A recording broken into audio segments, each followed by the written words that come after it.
By the second week of January 1887, much of the northern frontier was frozen into place. Contemporary accounts of the Big Die-Up describe 16 inches of snow falling in 16 hours and temperatures around 46 degrees below 0 Fahrenheit on parts of the open range, with cattle freezing where they stood. Those temperatures did not stay on the plains. The same Arctic air mass pushed into high intermountain basins in Colorado and Wyoming, places like Gunnison County, where later climate records show some of the coldest inhabited readings in the lower 48, including a documented 47 degrees below 0 Fahrenheit in the early 20th century. Most cabins facing that kind of cold were single-wall log shells, 6 to 8-inch softwood, clay and moss chinking that cracked every winter, and a small stove or fireplace trying to hold 60 degrees Fahrenheit against 30 degrees below zero air. A few households, drawing on older insulation tricks and their own fuel ledgers, began doing something different, turning the woodpile itself into an inner curtain along the worst wall and trapping a layer of dead air between fuel and log. The math on that decision would decide how much wood they burned, how many hours they stood at the axe, and in bad years, who wintered in place and who gave up the claim. The frost sheeted on the inside of a roof plank above a small stove. Water in a bucket on the floor carried a skim of ice even with a fire going. This was not abandonment or neglect. This was everyday winter in the high basins of the interior Rockies during the 1880s. Modern climate summaries show Gunnison Basin's average annual temperature near 39 degrees Fahrenheit, with winter means around or below freezing and extreme lows in the -30s and 40s Fahrenheit in historical records. Later instrumental data from Gunnison and similar mountain stations document baseline winter conditions that tested every structure and every assumption about what adequate shelter meant. Indigenous groups had long understood these basins as seasonal ground. Ute bands and other mountain peoples moved to more sheltered river bottoms or lower elevations for the hardest months, using earth-sheltered lodges and double-lined teepees designed for mobility and thermal efficiency. European-American homesteaders, by contrast, fixed themselves in place. Land laws required continuous occupation. Irrigation prospects tied families to specific creek parcels. Limited capital meant building once, not twice. The typical homestead kit reflected this constrained reality. Felling axe, crosscut saw, draw knife, basic auger, small iron stove, limited nails. Fuel came from nearby spruce and fir stands within a half mile. Each cord equaled a full day or more of hard labor in steep, snow-covered timber. The climate baseline was punishing. Later records for Gunnison and similar stations show winter means just above 0 degrees Fahrenheit and documented lows into the -40s. The engineering problem was deceptively simple. Emigrant guides and newspapers popularized the image of the snug log cabin, a solid, warm refuge built in days. The outcome was different. One 6 to 8-inch shell of greenish softwood separated a small heated space from weeks of 20 to 40 degrees below zero air. Any gap in chinking became a pressure-driven leak. Wind found every crack. Cold radiated through every log face. County histories and ranch reminiscences note that high basins were the coldest inhabited ground in Colorado, and that many early claims were abandoned after the first hard winters. The cause and effect was brutal and mathematical. Severe cold plus single-wall shells equaled heavy fuel use, marginal comfort, and higher abandonment rates. Yet a few families stayed and kept their cabins. Ledgers and later surveys show they did it without buying bigger stoves or hauling in coal. The difference lay not in what they purchased, but in how they stacked what they already had. Wind pushed snow dust through hairline cracks in a corner. Fine drifts collected on a puncheon floorboard. The cabin was occupied and heated, but the north wall leaked. Standard quick-build practice followed a predictable pattern. The plan called for a 16 by 18-foot footprint with 8-foot wall height. Logs came from locally felled spruce or pine, approximately 8 to 10 inches in diameter at felling, hewn flat on two sides or left round depending on tools and time. Foundation consisted of loose stones at corners. Joints used saddle or V-notched corners. Chinking involved interior stuffing, small stones, wood chips, moss, plus exterior clay and straw daub. Log building and preservation data show that 6 to 8-inch softwood walls offer modest insulation at best. Thermal performance depends heavily on unbroken chinking. When that chinking fails, the wall becomes a sieve. Failure modes followed a predictable sequence. Green logs shrank as they dried, opening vertical checks and pulling away from chinking.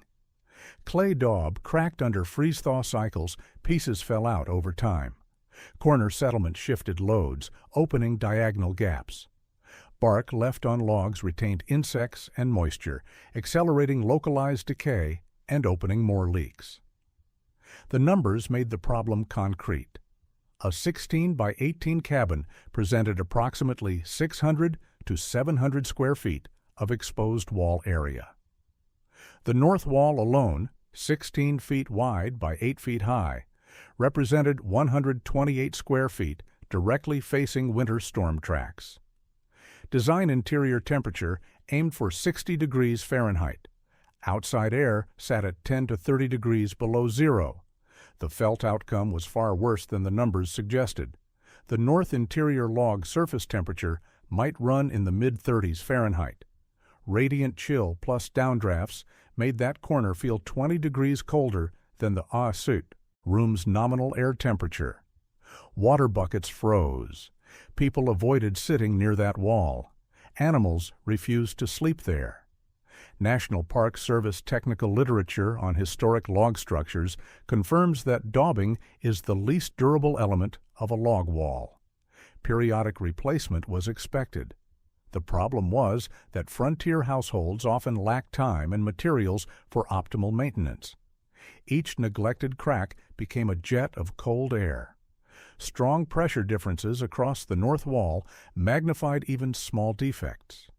Households responded by overfiring stoves, cutting deeper into fuel reserves, and burning wood faster than they had planned for the season. The coldest wall drained heat faster than the stove could supply it, yet nothing changed on the building plan. Standard construction remained standard, even as it failed the most basic test, keeping people warm enough to work, sleep, and stay. A patchwork of newspapers pasted over interior boards. Print curled at the edges where frost had crept underneath. This was frontier insulation, cheap, accessible, and barely adequate. Low-cash households used what they could find. Snow and sod piled against lower log courses on windward sides reduced drafts but added moisture risk at the foundation. Interior hangings, quilts, blankets, old canvas were tacked to logs, often along north walls and around sleeping platforms. Paper liners used newsprint pasted to rough boards with flour paste, adding a weak air barrier. Interior board sheathing or boxing, where lumber and nails could be spared, created a second skin but required sawmill access and freight costs many homesteads could not afford. These methods had legitimate precedents. Indigenous winter lodges and wigwams used double coverings with brush or earth infill. Thick bark or hide skins created multiple layers. Smoke flaps and controlled vents managed interior climate. Woodland and subarctic practices included bark-lined longhouses and earth-bermed structures that used mass and air layers to stabilize temperature. By the late 19th century, emerging cordwood or stovewood houses set short log ends in mortar, sometimes with sawdust infill, harnessing both wood mass and trapped air pockets. These structures showed that the principle of layered walls was already understood and applied in North American building. The contrast was clear. Many of the best insulation systems required additional lumber or boards, purchased lime or cement, or time and knowledge to build double walls from the outset. High Valley households with limited cash and lumber had to improvise using only what was on hand: scrap cloth, clay, newspapers, and snowbanks. Homesteader manuals and agricultural bulletins from the period advised snowbanking, cloth hangings, and inner boarding as draft reducers. The advice was sound as far as it went. These measures helped, but they rarely added significant thermal mass or truly still air layers at the coldest wall. Quilts blocked radiant chill but allowed convective loops to circulate freely behind the cloth. Newsprint tore easily and provided almost no thermal resistance. North wall corners remained marginal living space in many quick cabins. The cause and effect was direct. Without substantial dead air layers or interior thermal mass on the punishing exposure, even well-intentioned patches could not change the fundamental heat loss equation. The frontier already knew that dead air, earth, and thick skins worked. The missing step was applying those lessons to the log cabin's worst wall with no extra lumber, no freight costs, and no specialized skills. The materials were already there, stacked in the yard or leaning against the shed. They just needed to be placed differently. Axe marks on the ends of split rounds, a tally scratched into a shed post. In the high basins, wood was not just warmth, it was labor, distance, and the arithmetic of survival. A standard cord measured 4 feet by 4 feet by 8 feet, 128 cubic feet of stacked wood. Cutting radius extended a quarter to half mile from the cabin into spruce and fir slopes. Each cord represented 1 to several days of hard work, depending on tools, terrain, and snow depth. Period farm and forestry data suggest that a small, leaky cabin in a severe climate at altitude could consume 6 to 10 cords over a full winter. During a killing year like 1886 to 87, consumption climbed higher. The ledger perspective appears frequently in diaries and ranch accounts. Entries note wood piles half gone by mid-January, or 2 extra loads needed during exceptional cold. These were not poetic observations. They were warnings that the supply and demand equation was tilting toward failure. Many families underestimated how much fuel a single wall shell at altitude would demand. The winter of 1886 to 87, which decimated open-range cattle herds across Montana, Wyoming, and the Dakotas, underscored how far conditions could exceed the average baseline. Contemporary ranch and town accounts describe wood and coal shortages as freight stalled on buried rail lines and local timber supplies dwindled under relentless cutting. As fuel stacks shrank faster than expected, households that had treated drafts as a comfort issue now faced a supply and labor problem. Every degree lost through a leaky north wall meant another armload of wood. Every night of overfiring the stove to fight convective loops meant more days at the crosscut saw. The math was simple and unforgiving. In a basin where 30 degrees below 0 Fahrenheit nights could persist for weeks, there were only so many trees within practical reach. Cutting green timber in midwinter was possible, but added smoke, reduced heat output, and damaged future fuel stands. Hauling from farther slopes doubled or tripled the labor per cord. The fuel ledger became a survival clock. Households counted cords the way they counted seed, bags and flour sacks, knowing that running short before spring breakup could mean abandoning the claim, or worse. The question was not whether to insulate better. The question was how to do it with nothing but what was already stacked in the yard. A teepee liner laced to poles, its hem resting on snow-dusted earth. The principle was older than the frontier and proven across climates. Air that is trapped and not moving becomes an insulating layer. Plains teepees and subarctic lodges used an inner cloth or hide liner to create a vertical air channel between the outer skin and inner living space. Modern teepee makers and historical accounts describe this liner as key to winter insulation and smoke control.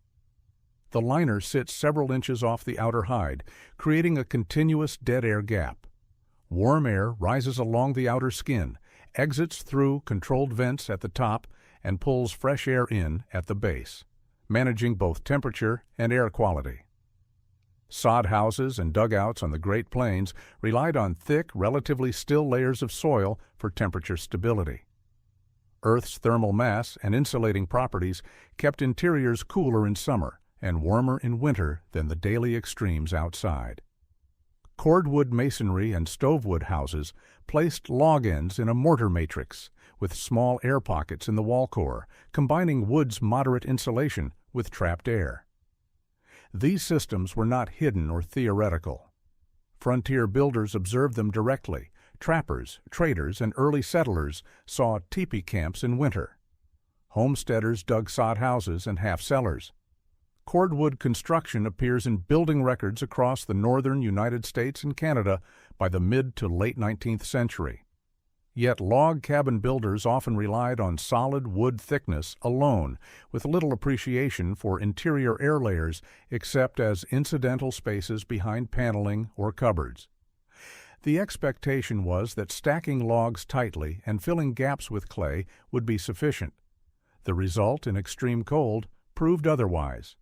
The physics in plain terms: two typee skins with air between can hold heat at 20 degrees below 0 Fahrenheit. A cabin wall could benefit from a similar double-layer approach if materials were available. The direct conceptual line was clear.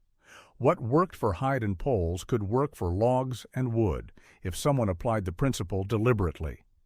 Later, cordwood building histories note the method's 19th century use in North America, underscoring that short log walls and air pockets were not a modern invention. The technology was present. The knowledge existed in parallel building traditions. The gap was simply that no one had yet told the log cabin's north wall what the teepee liner already knew, that dead air, placed correctly, does most of the work. Short splits stacked by the stove, ends toward the room, the cold shadow of the north wall behind. The difference between fuel storage and envelope modification was a matter of placement and intent. The Staus cordwood curtain can be defined in strict physical terms. It consisted of a non-structural inner screen set 3 to 4 inches off the existing log wall. Short firewood splits, 10 to 14 inches long, stacked vertically or at a slight angle between wall and screen, bark facing outward, cut ends facing the heated room. A continuous air gap separated the cold log surface from the inner wood mass, with small additional air pockets within the stacked fuel itself. Likely materials were already on hand. Split sapling lath or scrap boards formed the retaining screen. Wooden pegs or cut nails attached the frame to log faces, ceiling joists, or floor sills. The wood came from the existing fuel supply, requiring only that some splits be cut shorter, or that a portion of the winter stack be reassigned from the yard to the wall. Dimensions for a typical installation ran along a 12 to 16-foot section of the north wall from floor up to 4.5 or 5 feet, the height where human bodies and seating interacted most directly with the wall surface. Volume occupied roughly 35 to 45 cubic feet of wood and airspace, approximately a quarter to a third of a cord. On paper, it looked like storing wood indoors, a practice many households already followed near the stove. In thermal practice, it redefined the cabin's effective boundary. The warm side surface moved inward by the depth of the curtain, 3 to 4 inches of air, plus 10 to 14 inches of wood mass. The cold log face now sat outside the primary heated envelope, separated by layers that trapped air and absorbed radiant heat from the room. This approach tied directly to documented cordwood walls and to preservation notes about interior buffer rooms and closets built along cold walls as ad hoc insulation.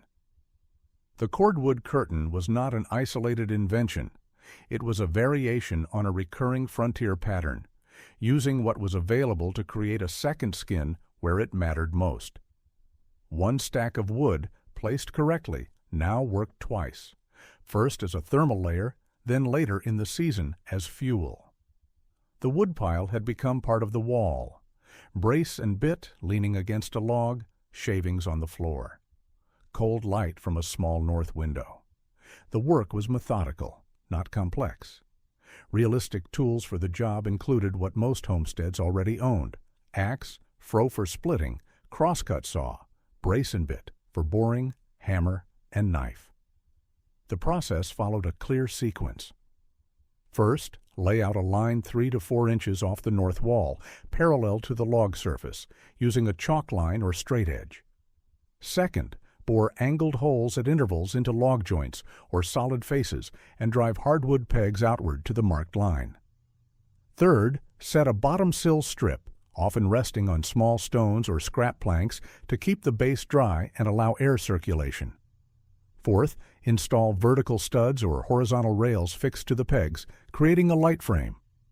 Fifth, attach split lath or mesh to the frame, forming a continuous retaining screen with small gaps for air and later fuel retrieval. Sixth, begin stacking short splits in the space between screen and wall, bark side facing the cold log, cut ends facing the room. Labor estimates based on hand tool work suggest that 2 people could frame and face a 12 to 16 foot section in a day, assuming fuel wood was already cut to length. If fuel needed to be resplit shorter, add another day.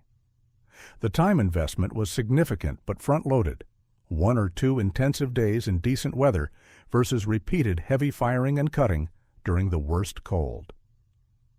Fire safety followed code by practice and period stove guidance. Maintain 18 to 24 inches of clearance between stove body and any stacked wood.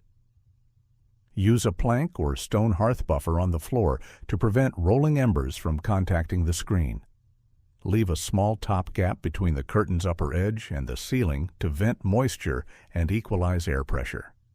A crude or rushed installation could create fire hazards or trap moisture against logs, promoting rot. A careful one mimicked good cordwood practice: tight but breathable stacks, seasonal inspection access, and reversible construction. In spring, the curtain could be disassembled, logs checked for moisture or pests, and the wood burned as planned.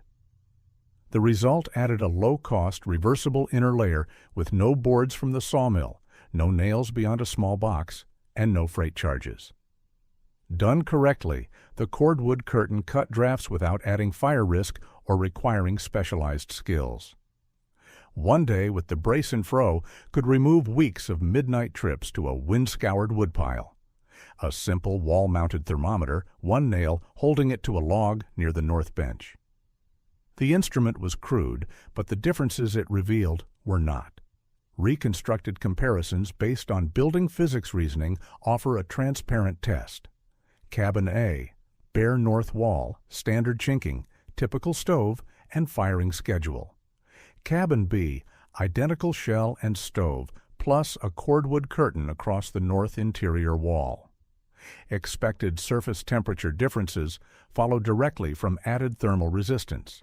In Cabin A, the north wall interior surface might run 15 to 25 degrees Fahrenheit below room air, meaning a 60-degree room could have a north wall surface in the mid to upper 30s.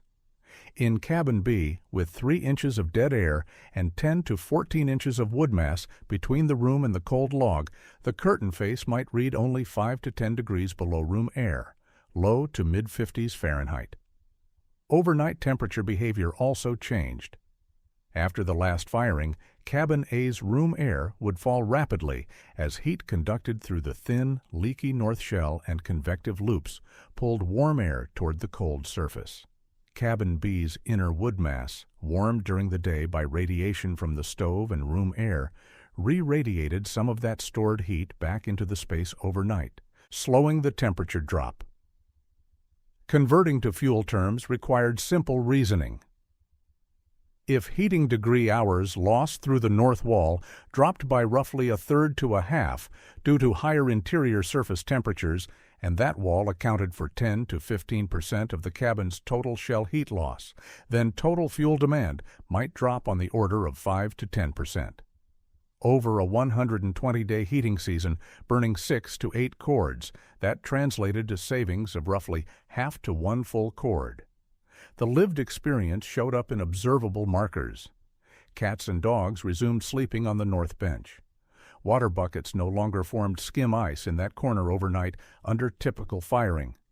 Daily wood carry decreased by 1 or 2 armloads, changes that appeared gradually in how far the pile shrank over a month. Known 19th century observations about double walls, sawdust-filled spaces, and box houses using similar dead air strategies documented comparable reductions in coal and wood consumption. The cordwood curtain fit the same pattern, modest percentage improvements that accumulated into real labor and resource savings over a punishing winter. 3 inches of air and 10 inches of wood could save days of cutting over a single killing season. The thermometer showed it. The woodpile confirmed it. A line of fence posts nearly buried, only the top wire visible above wind-packed drifts. The winter of 1886 to 1887 was not just cold. It was a full-scale test of every structure, every fuel reserve, and every calculation made in milder years. Historical syntheses describe the Big Die-Up or Great Die-Up as a catastrophic convergence of early storms, repeated blizzards, and extreme cold. Contemporary accounts document 16 inches of snow in 16 hours in some areas, temperatures dropping to 40 to 50 degrees below 0 Fahrenheit in multiple storms, and livestock losses estimated in the hundreds of thousands across the open range of Montana, Wyoming, and the Dakotas. Ranchers who had grazed huge herds on public domain with minimal winter provisions saw their operations collapse. That same regional weather event reached mountain basins. The Arctic air mass that killed cattle on the plains was often amplified by cold air pooling in high valleys like Gunnison, where dense, frigid air settled and stagnated for days. The same storm tracks that buried fence lines on the prairie also buried cabin doors in intermountain settlements. Typical homestead responses varied by preparation and resources. Some households burned through wood stacks faster than planned, cutting green timber in midwinter despite the smoke and reduced heat output. Others rationed fuel, let interior temperatures drop dangerously low, and lost stored food to freezing. Documented cases exist of families abandoning marginal claims midwinter, walking out to lower elevations or towns rather than face another month in a failing cabin. The contrast between cabin types became stark. Structures that had remained single skin, bare log walls, minimal chinking maintenance, no buffer spaces, suffered the worst outcomes. Interior corners dropped to near freezing even with active fires. Household members clustered near the stove. Usable living space shrank. Cabins that had, by intent or gradual evolution, developed buffer spaces fared differently. North side sheds, interior pantries, boxed walls with sawdust infill, or improvised inner linings all provided measurable improvements. These structures still faced stress, but with fewer frozen corners, more stable overnight temperatures, and slightly lower fuel burn. Ranch and town reports from the period describe cattle freezing in place, hay and fuel running out by midwinter, and freight stalled for weeks on buried rail lines. These accounts provide hard evidence of how far the winter of 1886 to 87 exceeded established norms. The same storm system that killed cattle by the millions outdoors became an unplanned experiment in wall assemblies indoors. Cabins built for an average hard winter learned the difference between average and killing conditions. 2 identical cabins sketched side by side on a map. One notation reading bare north wall, the other cordwood curtain. On a plat or survey, they looked the same. In lived thermal reality, they were different structures. The comparative reconstruction requires transparent assumptions. Both cabins measure 16 by 18 feet with 8-foot walls. Both use the same stove model and firing schedule. Both face the same outside temperature profile over a blizzard week. Sustained lows in the 20 to 30 degrees below zero range with peak gusts and occasional clearings, dropping temperatures even further at night. Fuel supply is limited but equal in both cases. Walk through the differences. In Cabin A, the bare north wall allows interior surface temperatures to drop into the mid-30s Fahrenheit overnight, even with evening firing. Radiant cold from that wall creates strong convective loops. Dense, cold air sinks along the wall, flows across the floor, and pulls warmer air from the stove area to replace it. Occupants feel the draft. Water near the wall freezes. Sleeping zones shift away from that corner. In Cabin B, the cordwood curtain raises the interior surface temperature of the barrier facing the room into the low to mid-40s Fahrenheit under the same firing schedule. The warmer surface reduces radiant asymmetry and weakens convective loops. The wood mass behind the screen absorbs heat during the day and releases it slowly overnight, moderating the temperature fall after the last firing. Time for room air to drop from 60 degrees to 45 degrees. Fahrenheit lengthens by several hours compared to Cabin A. Fuel consumption differences are modest but meaningful. Conservative estimates suggest Cabin B maintains higher minimum temperatures in de-occupied zones while consuming roughly 5 to 10% less wood over the course of a severe week. Extrapolated over a 120-day heating season, that margin equates to roughly half to one full cord saved, several days of avoided cutting and hauling. Human consequences matter more than percentages. Cabin A requires more frequent night firing, more hours tending the stove, more risk of frozen stores, and a smaller effective living zone. Cabin B allows slightly longer sleep intervals, reduced fuel anxiety, and expanded usable space near the previously unusable wall. Later building science concepts like the perfect wall emphasize continuous insulation and separation of control layers, managing heat, air, and moisture as distinct but interrelated flows. The cordwood curtain crudely approximates these principles, moving the thermal boundary inward without changing the structural shell.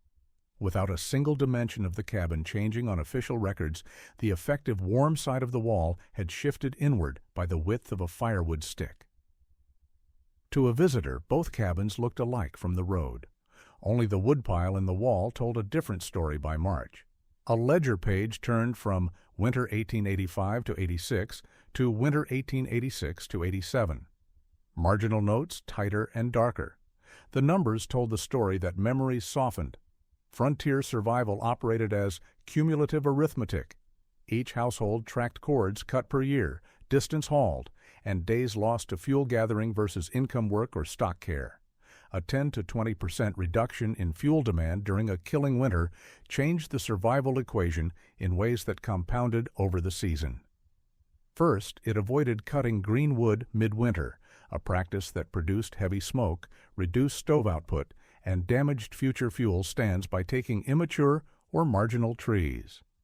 Second, it preserved labor for other critical tasks: feeding livestock, maintaining water access, repairing storm damage to outbuildings.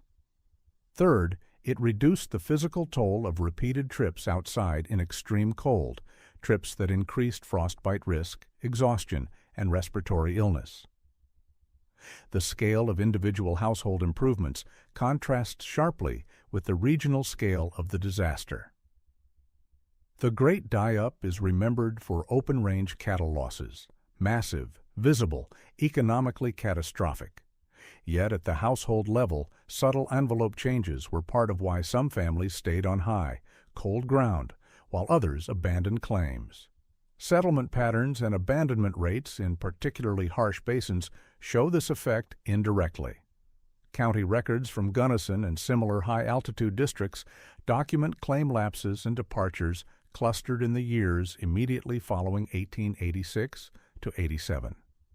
Families who had survived one or two average winters found that a true killing season exceeded their infrastructure, their fuel reserves, or their tolerance for sustained hardship. Conversely, households that remained often showed incremental improvements in their structures over subsequent years. Additions of sheds, pantries, boxed walls, or other envelope modifications that do not appear as dramatic innovations in written records but show up as physical traces in later surveys and preservation inspections. The ledgers themselves offer oblique testimony. Accounts that list no new stove, no lumber purchases, no coal contracts, and no major capital outlays, yet show gradual reductions in firewood tallies after particularly harsh winters, point toward small-scale, user-implemented changes. The cordwood curtain fits this profile. No receipts, no freight bills, no skilled labor, just a different way of arranging materials already on hand. The winter of 1886 to 87 sorted households by their margins, structures built with no thermal buffer, no fuel cushion, and no adaptive strategy faced failure. Structures that incorporated even modest dead air layers, interior mass, or secondary skins gained crucial breathing room. In ledgers across the high country, the only visible change in equipment after that winter was often nothing more than a drop in recorded wood consumption. The woodpile had stopped being only fuel. Quietly, without ceremony or credit, it had become part of the wall.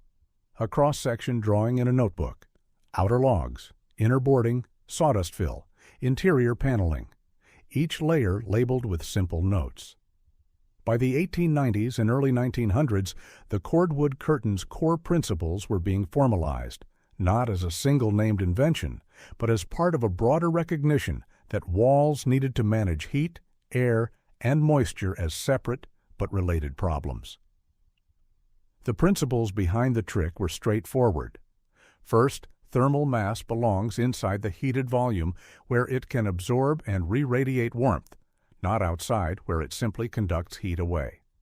Second, dead air layers at punishing exposures outperform thin solid walls by breaking conductive paths and reducing convective loops. Third, north and west walls facing dominant winter weather are not the same problem as south and east walls. They deserve different treatment. These ideas had deep roots. Indigenous double-liners in teepees and lodges, earth-sheltered dugouts with thick soil walls, bark-lined houses, and other traditional structures had long demonstrated the value of layered envelopes. Boxed log houses with exterior board siding and sawdust or air gap infill formalized the principle in permanent construction. True cordwood masonry buildings, using log ends set in insulated mortar, combined wood's moderate insulation with trapped air and thermal mass in a single structural system. Purpose-built pantries, closets, and woodrooms placed along north walls to buffer cold represented another parallel line of evolution. Frontier builders, working without formal training, recognized that storage spaces could serve dual functions, organizing household goods while absorbing the worst of exterior cold before it reached primary living areas. Modern building science formalizes these patterns with terminology like continuous exterior insulation, environmental separators, and perfect wall thinking. Contemporary technical manuals diagram heat flow, air barriers, vapor control, and thermal bridging in color-coded layers.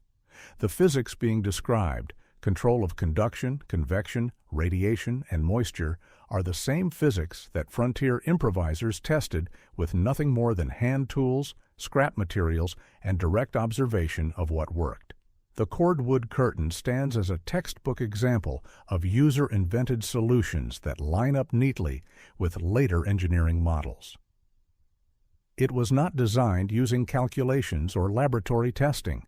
It emerged from necessity, from counting cords and noticing where the cold bit hardest, and from deciding that the woodpile should stand not just outside in the yard, but inside against the wall.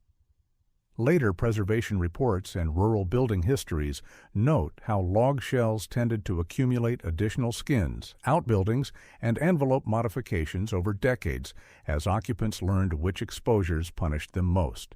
The cordwood curtain fits into this recurring pattern of iterative, site-specific problem-solving that characterized vernacular architecture across the woodbelt frontier. The same physics now diagrammed in building manuals with precision and peer review was once tested with an axe, an auger, and a short winter day. And it worked.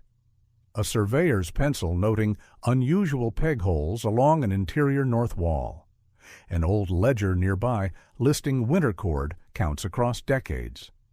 The survey was routine, documenting a cabin slated for demolition or preservation. But the details told a different story. Physical traces left by cordwood curtains are subtle but real. Peg scars in log faces at regular intervals 3 to 4 inches out from the wall surface. Ghost lines where wood stacked edge-on discolored the logs or left compression marks. Nail patterns indicating a former inner screen or lattice. Discolored bark fragments caught in crevices. None of these features would be recorded in original land office plats or county building records. They appear only in later preservation inspections, structural surveys, or the memories of descendants who remember grandfather's wood wall without understanding its thermal function. Documentary traces are equally indirect. A gradual reduction in recorded wood use over successive winters, with no corresponding entry for new stoves, coal shipments, or major repairs. Marginal notes in diaries or account books mentioning fixed the north drafts or stacked fuel different this year. Oral histories describing interior wood storage that seemed unusually deliberate or structured. These fragments do not amount to a formal history of the cordwood curtain as a name technology. They suggest a pattern of practice that spread informally, copied by neighbors who noticed differences in comfort and fuel consumption. The core numbers summarize the method's value.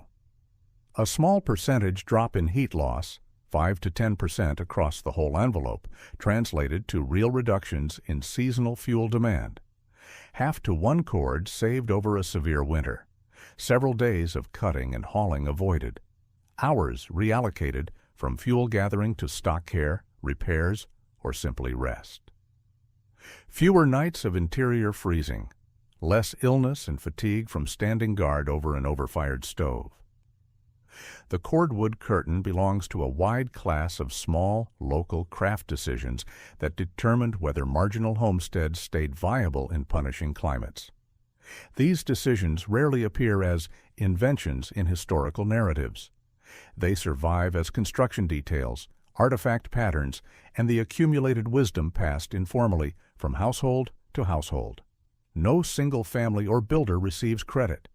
The practice emerged wherever the same conditions converged: extreme cold, limited cash, abundant local timber, and the need to stretch fuel reserves without access to sawmills or freight lines.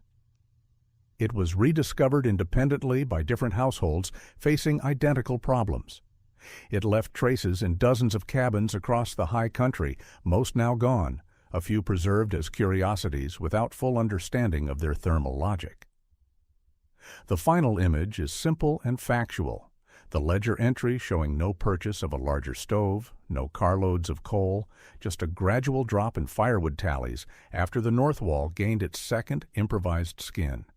The woodpile stopped being only fuel and quietly became part of the wall. If you value fact-grounded frontier engineering, where a wall detail or a way of stacking wood can decide a winter, consider subscribing or supporting the channel so more of these documented builds and reconstructions can be brought to light.